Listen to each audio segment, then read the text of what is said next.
Yo la team PC Blue et cette fois on se voit pour une review du chapitre 941 qui globalement n'est pas un chapitre extraordinaire mais qui est un chapitre qui n'est pas mauvais du tout. En tout cas, il est largement moins que les précédents. On va procéder en deux étapes. On va d'abord parler du chapitre 941 et l'analyser, puis parler des précédents chapitres dont j'ai pas fait les reviews. Ce chapitre commence à la capitale. Orochi pleure la mort de Komurasaki, on voit qu'une seule de ses têtes, sa tête principale. Ça nous montre que malgré des émotions fortes, il réussit à garder une bonne maîtrise de son fruit. De plus, ça nous montre qu'il peut se transformer en n'utilisant qu'une seule tête, ce qui permet de pallier à un des inconvénients de son fruit qui est la surface qu'il couvre lors de sa transformation. Plus il est grand, plus il a de surface à protéger, et plus il a de têtes, plus il a de coups et de points vitaux à protéger, avec des bras qui eux, ne se multiplient pas. Cette scène nous montre aussi qu'il a plus de transformations que tous les autres Zoan, qui ont habituellement 3 formes, tous les autres Zoan excepté Chopper et Rob Lucci. Celui-ci pleure la mort de Komurasaki, et Fukurokuji lui révèle qu'ils ont attrapé Yuchimitsu. Celui-ci se révèle être un ancien daimyo. Orochi est choqué d'apprendre que ce daimyo était encore en vie, des gouttes de sueur sont apparues sur son front. Elles sont apparues car il sait certainement que le rayonnement et la légitimité de Yasu, couplés à ce qu'il peut savoir, peut constituer une menace pour lui. Orochi demande à ce qu'il soit vite exécuté, et Kyoshiro explique qu'il a pris les devants en avançant l'heure des funérailles de Komurasaki, en les faisant coïncider avec l'exécution de Yuchimitsu. De plus, celles-ci seront diffusées dans tout le pays pour qu'elles servent d'exemple, ce qui ravit Orochi malgré qu'il soit furax contre Kyoshiro.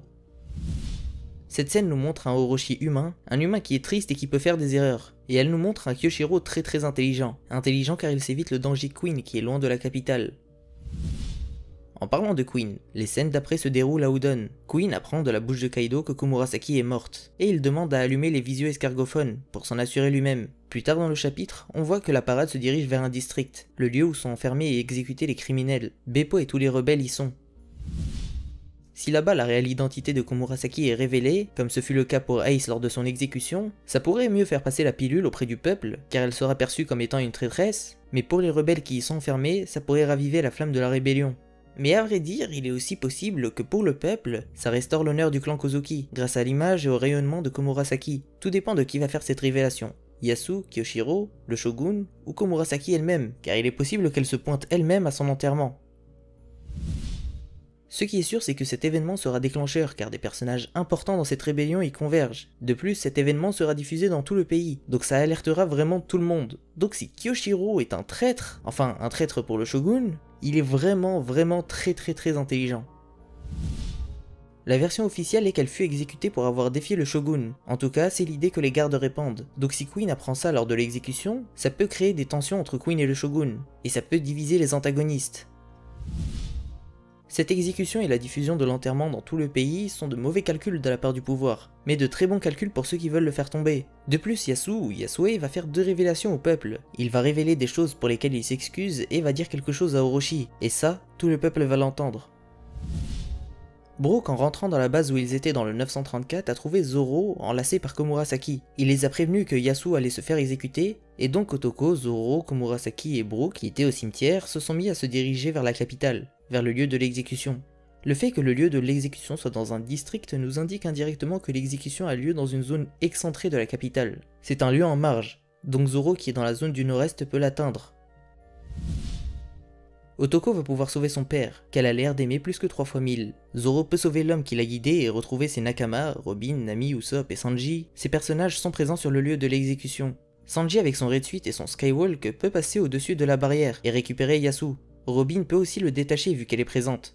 Sans oublier Law qui peut facilement tous les libérer les prisonniers qui eux peuvent s'armer avec les lances et les sabres que portent les soldats qui transportent le cercueil de Komurasaki. Il y a vraiment 1001 façons de prendre l'avantage et sauver Yasu, mais son discours devra être fait avant, et Orochi devra avoir un dialogue avec lui, ce qui laisse clairement le temps au groupe de Zoro d'arriver, et à la situation d'Udon de dégénérer. Rappelons que Luffy a vidé le stock de nourriture de Queen, et par la même occasion celui de Big Mom qui peut taper sa crise. On aura Law, Zoro, Sanji à la capitale des fleurs, Luffy à Udon avec Big Mom et Queen. Kaido s'il débarque devra faire un choix entre Udon et la capitale, il ne pourra pas faire régner l'ordre dans les deux, sans oublier que la base de Shutenmaru a été incendiée par Oldem, et que Shutenmaru se dirige maintenant vers Bakura pour se venger. La zone est rappelons-le sous l'autorité de Jack, donc on pourra avoir un deuxième round à ce combat. Là-bas, un visio-escargophone est aussi allumé, donc Shutenmaru, tout comme Inuarashi et Kinemon qui sont dans la région, auront accès aux révélations de l'exécution. La quatrième zone sensible où des conflits pourraient éclater est la frontière. L'équipage de Big Mom attend son heure. Les événements sur l'île pourraient pousser King à revenir sur Wano, prêter main forte à Orochi, à Jack ou à Queen. Et là, ça ouvrira la voie aux pirates de Big Mom pour entrer sur Wano. Ce que j'aime dans ce chapitre qui est loin d'être parfait, c'est qu'on a l'impression que rien ne se passe comme prévu pour les protagonistes, alors que tout est en train de désavantager les antagonistes, qui sont divisés sur l'île et sont attaqués à plein de points stratégiques. Des points stratégiques qui ne peuvent pas tous être défendus, donc un sacrifice de leur part devra être fait. En réalité, ce que j'apprécie vraiment, c'est que c'est montré de manière subtile, sauf à un endroit, on y reviendra plus tard. Il y a Apu qui doit intervenir, il y a aussi Kid et Killer. Ces personnages peuvent vraiment intervenir partout sur Wano. Drake et Hawkins, quant à eux, sont normalement à la capitale. Bref, on sent vraiment dans ce chapitre que l'histoire commence à avancer, ce qui n'était pas forcément le cas dans les 3 derniers chapitres. Des chapitres qui certes nous racontaient des choses, mais nous donnaient l'impression que l'histoire était en stand-by en attendant l'arrivée de Big Mom à Udon. De plus, il racontait des choses intéressantes, mais trop peu. Ça s'est ressenti au niveau des reviews qui n'ont pas raconté grand chose, et même dans les débats sur les réseaux sociaux.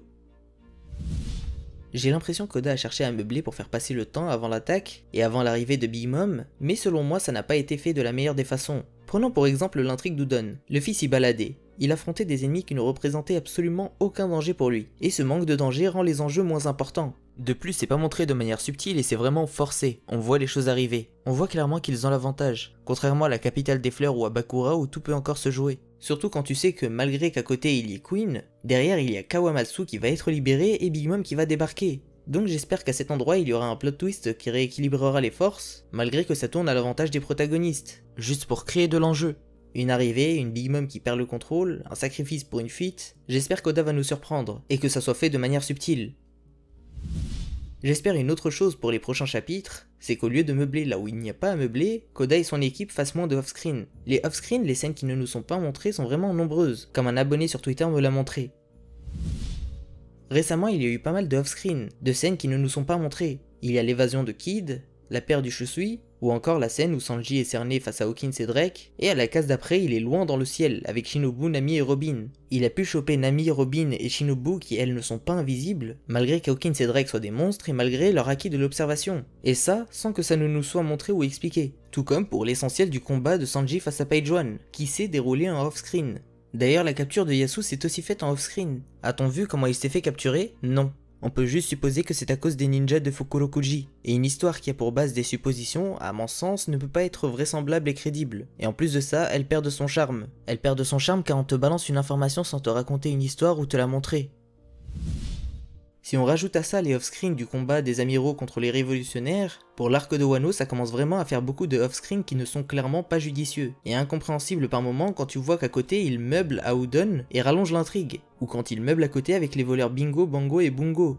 Il perd du temps là où il n'y a pas d'intérêt scénaristique à le faire, et en gagne là où il n'y a pas d'intérêt à le faire non plus. Et c'est dommage et frustrant car on passe à côté d'énormément de choses. Et ça pour perdre du temps à nous expliquer qui sont les 3 randoms Bingo, Bongo et Bungo, alors que ça n'apporte rien au récit quand on compare aux intrigues qui se font off-screen. J'espère qu'au niveau des futures intrigues et de la future entracte il y en aura moins. Cette future entracte se passera sûrement aux alentours du 944. D'ailleurs, j'aimerais savoir ce que vous attendez de cette future entracte qui arrivera à la fin de cet acte. Dites-moi ça en commentaire. Personnellement, je m'attends à du Mihawk. J'aimerais avant de finir faire une petite pub aux sites et serveurs Cercle du Manga qui font des cours pour apprendre à faire un manga, à dessiner et à écrire une histoire. J'y gagne rien mais c'est des initiatives qui doivent être encouragées. Les liens seront en description. Merci à vous d'avoir suivi la vidéo jusqu'à la fin, n'hésitez pas à liker si ça vous a plu, vous abonner, ou me donner votre avis en commentaire ou en message sur mon serveur Discord ou sur mon Twitter, n'hésitez pas à rejoindre celui de Little Garden au passage, et moi je vous dis à la prochaine, ciao la team, et oubliez pas, le One Piece existe.